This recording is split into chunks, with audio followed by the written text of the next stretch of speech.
어느 날 병원을 찾아와 아픈 딸을 봐달라며 왕진을 요청하는 한 노파의 청을 듣고는 주저없이 그 집을 찾아갔다. 낡고 허름한 오두막집 바닥에 멍석을 깔아놓은 채 혼수 상태에 빠져 누워있던 여인은 발진 티푸스 환자였다. 지금까지 그래왔던 것처럼 릴리안 해리스는 오직 환자를 살리는 데만 집중하였고, 다행히 환자는 해리스 의사의 진료 덕분에 살아났다. 그러나 치료 과정에서 릴리안 해리스는 그만 환자의 발진 티푸스에 감염되고 말았다. 동료 의사들이 그녀를 살리기 위해 고군분투하였지만 이미 그녀의 상태는 더 이상 손을 쓸 수 없을 정도로 절망적이었다. 결국 5월 16일 밤 10시, 해리스 의사는 37세의 나이로 사망하였다. 그녀는 생을 마감하기 직전 혼수 상태에서 잠시 깨어나 상규된 얼굴로 천천히 위를 응시하며 아름답다, 아름답다 라는 마지막 말을 남겼다. 릴리안 해리스는 WFMS에서 한국에 파견된 선교사들 중 선교지에서 사망한 첫 번째 선교사가 되었다. 해리스 의사의 시신을 모신 관이 병원 앞에 놓이자 많은 한국인들이 찾아와 그녀의 죽음을 애도하였다. 이는 그동안 해리스 의사가 얼마나 진심을 다해 한국 환자들의 치료에 매진하였었는지, 그녀에 대한 한국인들의 신뢰가 어느 정도였었는지를 짐작해 준다. 이후 서울 동대문에 새로 지은 병원의 이름은 그녀의 행적을 기억하기 위해 릴리안 해리스 기념병원으로 명명되었다. 환자를 구하기 위해 자신을 내어놓았던 해리스 의사의 숭고한 죽음은 많은 이들에게 전해지며 귀감이 되었다.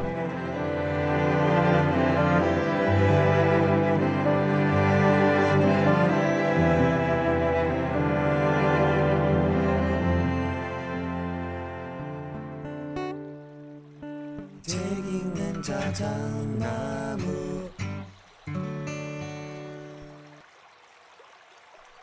안녕하셨습니까? 모두의 아저씨 책 읽는 자작입니다. 정말 가을이 깊습니다.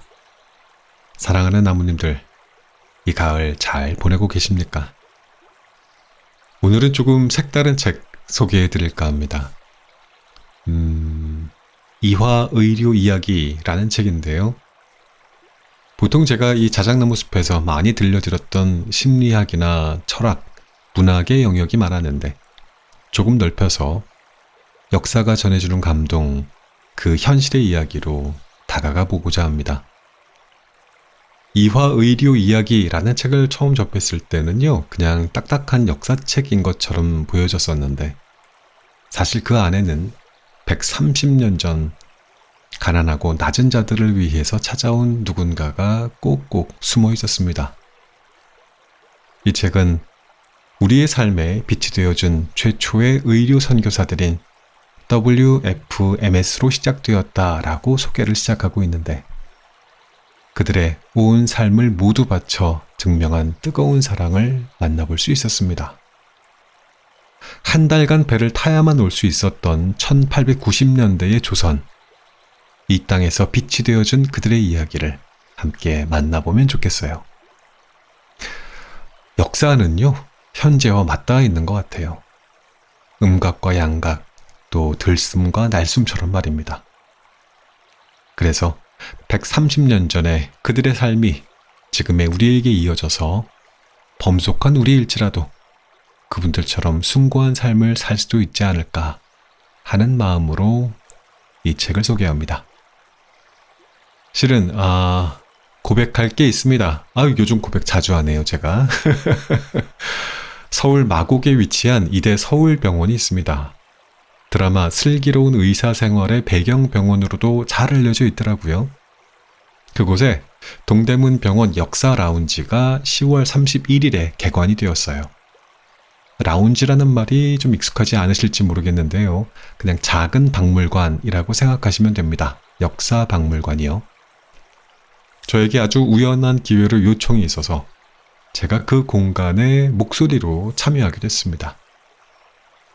자작나무 채널을 제외한 다른 곳에서의 공식적인 첫 행사입니다. 이게 엄청 긴장하면서 녹음했어요. 거기에 빛 우물이라고 하는 공간에 서면 자동으로 저의 나레이션이 흘러나온다고 하더라고요. 저는 아직 가보지 못했습니다. 휴대폰도 컴퓨터도 아닌 박물관 같은 곳에서 제 목소리가 나온다는 거잖아요. 저는 부끄러워서 앞으로도 못 갈지 몰라요. 말은 이렇게 해도 가보지도 않았으면서 사실 저는 제가 살짝 자랑스럽기는 합니다. 시간 되시면 한번 나들이 다녀오시죠. 굉장히 아름다운 공간이라는 이야기 들었습니다. 거기에 가시면 저의 목소리로 이화의료 이야기 직접 만날 수 있고요.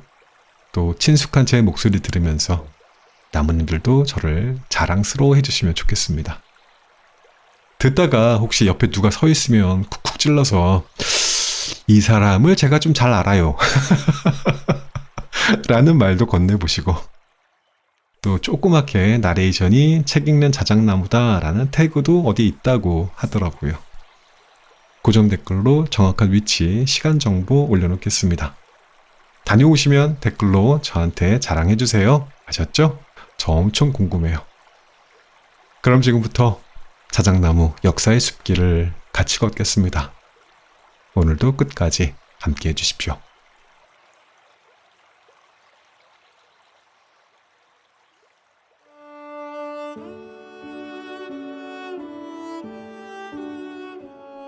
더 낮은 곳으로 향한 볼드윈 진료소. 꿈은 누구나 꿀 수 있지만 이 꿈을 행동으로 옮기고 마침내 실현시키는 데에는 특별한 사랑과 열정이 필요하다. 미국에서 건너온 선교사이며 의사인 로제타 홀은 그처럼 뜨거운 사람이었다. 나는 낮에 마음껏 돌아다닐 수 없는 여성들을 위해 저녁에도 진료실의 문을 열고 싶다. 그리고 사대문 바깥의 도시에 또 다른 진료소를 개설하고 싶다. 동대문에 있는 볼드윈 예배당과 연계된 새 진료소는 이렇게 이 땅의 낮은 여성들을 위해 문을 열게 됐다. 방금 동대문에서 돌아왔다. 이달 15일부터 그곳에서 의료 사역을 시작했다. 매주 화요일과 금요일에 그곳에 간다. 아직 사람들에게 잘 알려지지도 않았고 목수들이 건물에서 작업을 하고 있기 때문에 일이 그리 많지 않다. 하지만 그 지역 사역을 위해 좋은 장소이며 틀림없이 성장할 것이다. 이런 로제타 홀의 생각은 적중했다. 병든 사람들은 정동에 있는 보근여관보다 동대문에 자리한 볼드윈 진료소를 더 쉽게 찾아왔다.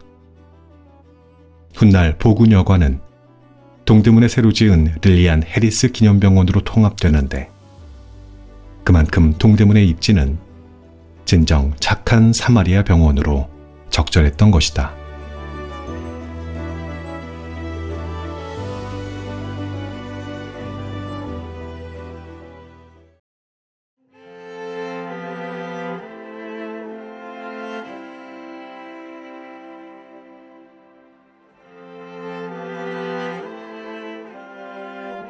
릴리안 해리스 의사의 숭고한 죽음. 오직 사랑으로 우리의 하루하루를 여는 열쇠를 삼는 것. 이것이 당신과 나를 향한 하나님의 뜻이다. 미국 감리교 해외 여성 선교회에서 조선에 네 번째로 파견한 릴리안 해리스 의사의 진료소 벽에 써 있단 말이다. 1898년 릴리안 해리스 의사가 볼드윈 진료소에서 근무하면서부터 볼드윈 진료소는 진료에 활기를 띠기 시작했다. 이전까지는 볼드윈 진료소에 전담 의사가 없었지만 해리스 의사가 오면서부터 진료소가 주 5일 규칙적으로 운영되었기 때문이다. 2년 동안 볼드윈 진료소를 맡았던 릴리안 해리스는 1901년 5월 평양 광해 요원으로 자리를 옮겼다.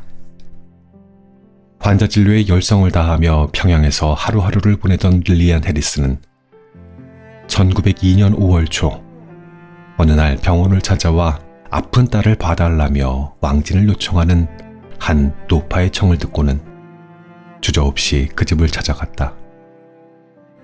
낡고 허름한 오두막집 바닥에 멍석을 깔아놓은 채 혼수 상태에 빠져 누워있던 여인은 발진 티푸스 환자였다.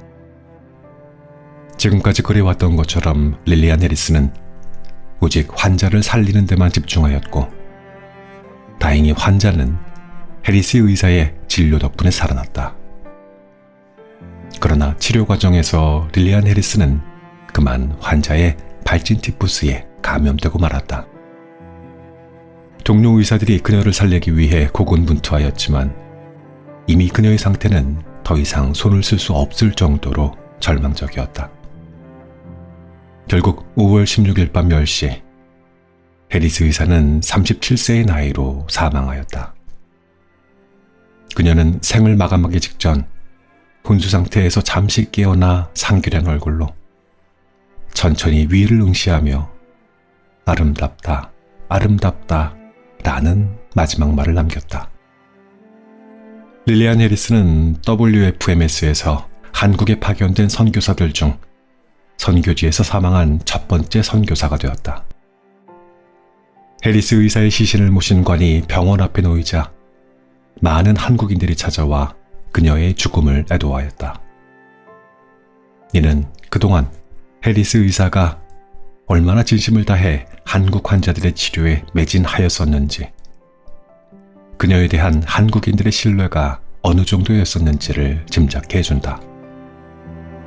이후 서울 동대문에 새로 지은 병원의 이름은 그녀의 행적을 기억하기 위해 릴리안 해리스 기념병원으로 명명되었다.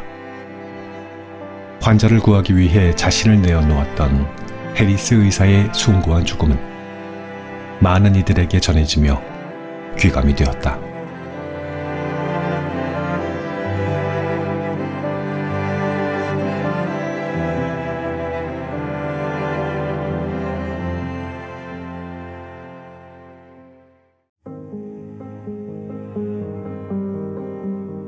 동대문의 시대를 본격적으로 열다. 조선에서는 집에서 사람이 죽는 것을 매우 재수없는 일로 여깁니다. 그래서 노비들이 죽을 병에 걸리거나 치명적인 전염병에 감염되면 조막집에 혼자 살도록 방치하거나 허름한 거처도 없이 도성 밖으로 버려집니다. 서울의 사대문 밖을 나서면 언제나 수백 명의 버려진 사람들을 보게 됩니다.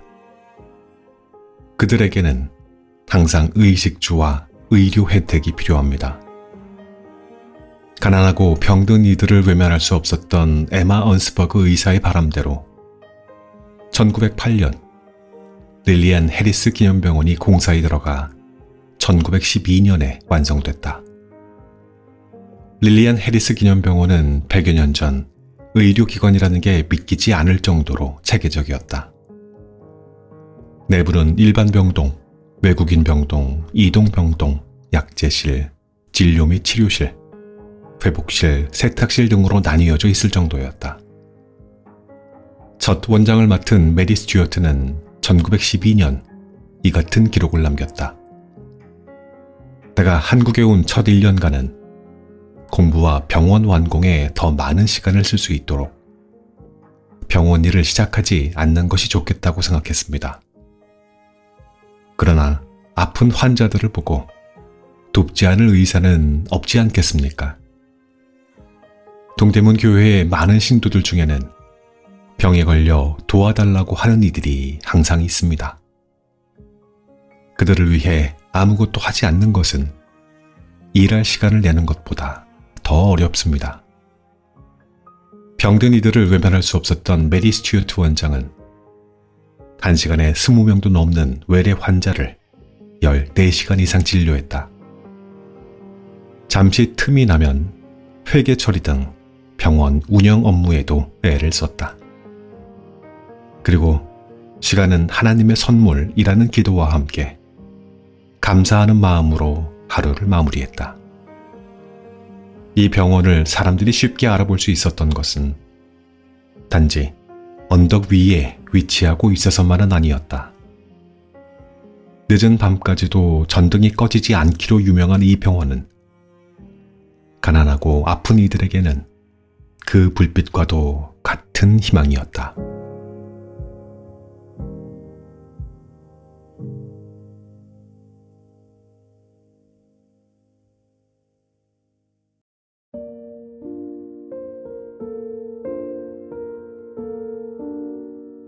한국인 최초의 병원장 안수경. 1929년 조선 간호학회부에서는 릴리안 해리스 기념병원을 동대문 부인병원으로 언급하고 있다. 안수경, 한소재 등 뛰어난 한국인 여의사들이 있는 산과 전문 병원으로 명성이 자자했기 때문이다. 1937년 한 해 동안 이 병원에서 출생한 신생아 수가 무려 1,024명에 달했는데 이는 당시 전국에 있는 전체 병원의 출산 건수보다 많은 기록이었다. 안수경은 릴리안 해리스 기념병원 시절부터 오랜 시간 일하며 동대문 부인병원의 한국인 최초의 원장이 되었다. 그녀는 자신의 도움이 필요한 일에는 주저없이 나서곤 했다. 동대문 부인병원 안에 무료 해산실을 만들어 집도 먹을 것도 없는 여성들이 안전하고 건강하게 출산과 산후조리를 할 수 있게 지원했다. 신문 등의 매체를 통해 여성들의 건강과 위생에 관한 전문적 칼럼을 쓰기도 했고 여성의 건강에 부지하고 권위적인 어머니 세대와 남편들의 각성을 촉구하는 의견을 내기도 했다. 한결같이 동대문 부인병원에서 헌신한 안수경은 언제라도 환자를 만날 수 있도록 아예 집에도 가지 않은 채 병원에 머물렀다. 일요일 오후에만 손님처럼 집에 들러 옷가지를 챙겨 나왔을 정도다. 세상 그 모든 일에 관심을 끄고 오로지 의사로서의 삶에만 헌신했던 것이다.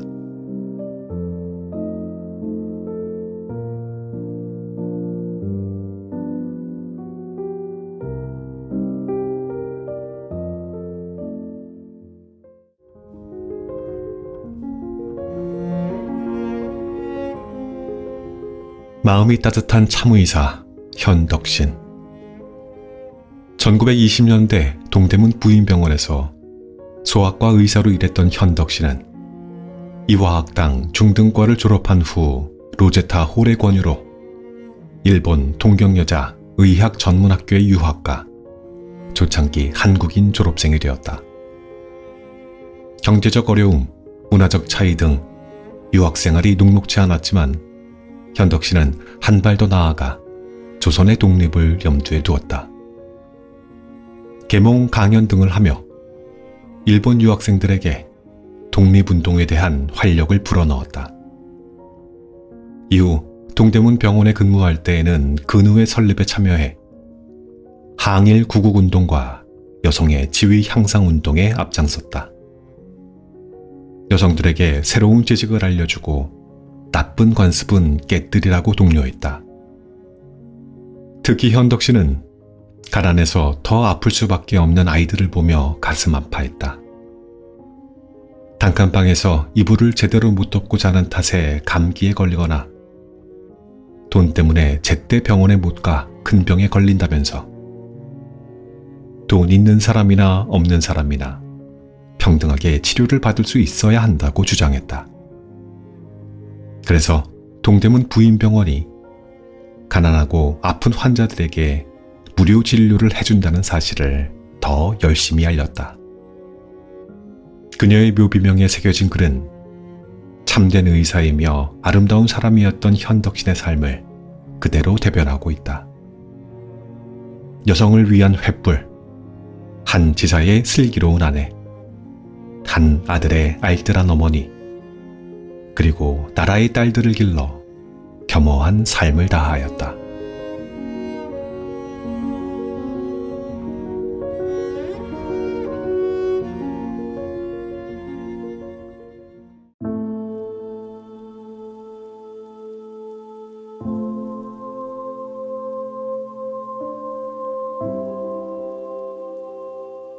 이화의대 제1회 졸업생 반헌경 권분희.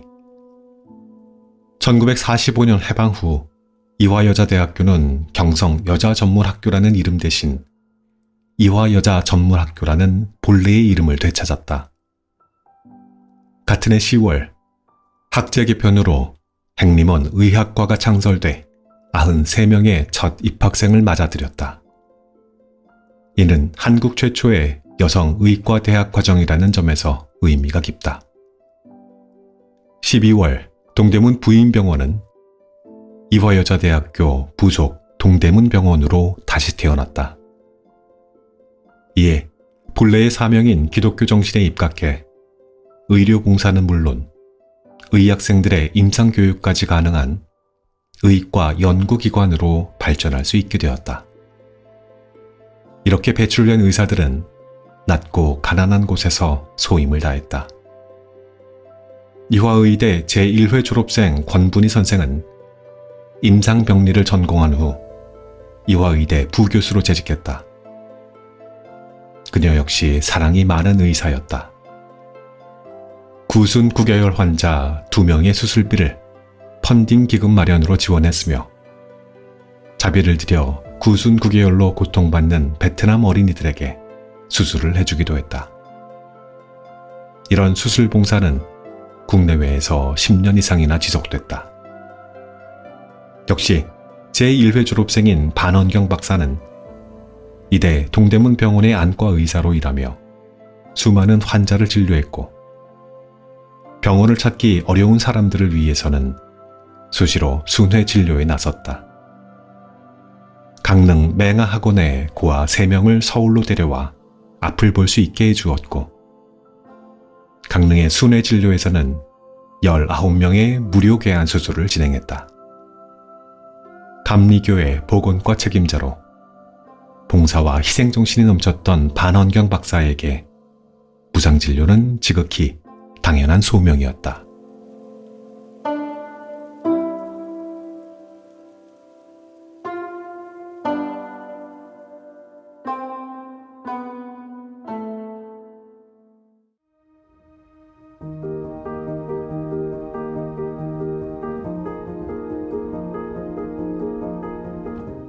공중보건, 모자보건 사업에 헌신한 한신광과 이금전. 일제강점기 동대문 부인병원은 태화여자관 안의 태화진찰소, 동대문 부인병원 안의 경성 타가소 운영을 통해 공중보건 위생과 영유아 복지사업에 큰 공헌을 하였다. 동대문 부인병원 간호원 양성학교를 1923년 졸업한 한신광은 산파 면허시험에 합격한 후 이듬해 1월 태화여자관에 생긴 태화진찰소에서 일하기 시작했다. 진찰소에는 동대문 부인병원의 로제타 셔우드 홀 의사와 또 다른 한 명의 의사, 간호원장 엘마 로젠버거, 그리고 한신광이 일하고 있었다. 한신광은 로제버거 간호사와 함께 모자보건, 공중보건 사업을 시작했다. 일반 가정에서 해산 요청이 오면 빈부귀천을 막론하고 달려가 해산을 도왔으며 집집마다 가정 방문을 해서 엄마와 아이들에게 공중위생, 육아법, 우유 만드는 법을 가르쳤다. 또 한 달에 한 번씩 어린아이들의 체중을 달아보고 약한 아이들에게는 약을 무료로 주면서 건강법을 가르쳤다. 이화여자전문대학교와 세브란스 병원 간호원 양성학교를 졸업한 이금전 간호사도 태화진찰소에서 첫 사회생활에 발을 내딛었다. 그리고 얼마 후 캐나다로 유학을 떠나 토론토 대학교에서 한국 여성 최초로 공중보건학 학위를 받고 돌아와 다시 태화여자관 진찰소로 복귀하였다.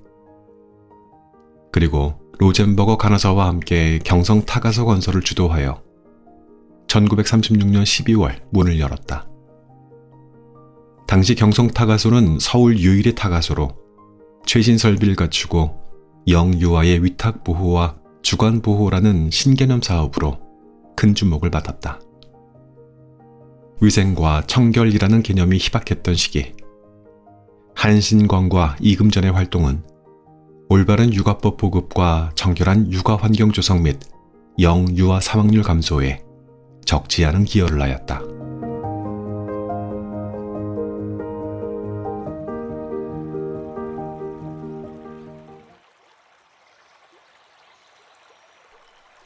이 책의 낭독은 여기까지입니다.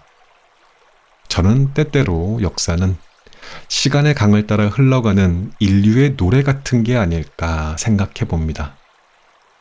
그 노래 속에는 우리의 기쁨, 슬픔, 꿈, 그리고 희망이 담겨져 있어요. 역사를 공부함으로써 우리는 선조들의 흔적을 따라 그들의 이야기와 감정을 체험하게 됩니다. 그들의 경험과 지혜를 통해서 우리는 현재를 더 깊이 이해하고 또 미래를 향한 희망의 빛을 발견할 수도 있고요. 그것은 마치 시간의 바람에 실려온 노래처럼 우리의 마음에 감동과 영감을 선사합니다. 자, 엔딩 음악 들으면서 저는 그만 물러갑니다. 나무님들 멋진 가을 보내시기 바랍니다.